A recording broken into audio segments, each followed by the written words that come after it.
Hi అందరికీ. ఈరోజు నేను ఇంకొక విషయం షేర్ చేసుకుంటున్నాను మీతో. ఏఎంసీ కడాయిలో డీప్ ఫ్రై చేసినప్పుడు నూనె రంగు మారదు అని చెప్తాము.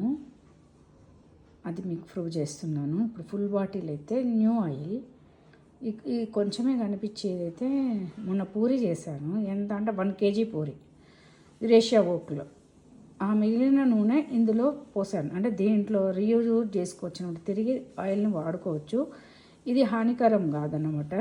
నార్మల్గా అయితే ఒకసారి వాడితే పారబోయాల్సిందే, మనం నూనెని తిరిగి వాడకూడదు. కానీ ఈ ఏఎంసీ వాటిదైతే వాడచ్చు, ఎందుకంటే ఇది రంగు చేంజ్ కాదు, చిక్కగా కాదు అని అంటాము. ఇప్పుడు ఎగ్జాంపుల్ చూడండి, రెండు ఎలా ఉన్నాయో గమనించవచ్చు మనం. సేమ్ టు సేమ్ ఉన్నాయి. ఇది ఎగ్జాంపుల్ చూపించడం కోసము నేను చెప్పిన దానికి ఇది 100% ష్యూర్ అని ఈ వీడియో చేశాను. Thank you so much.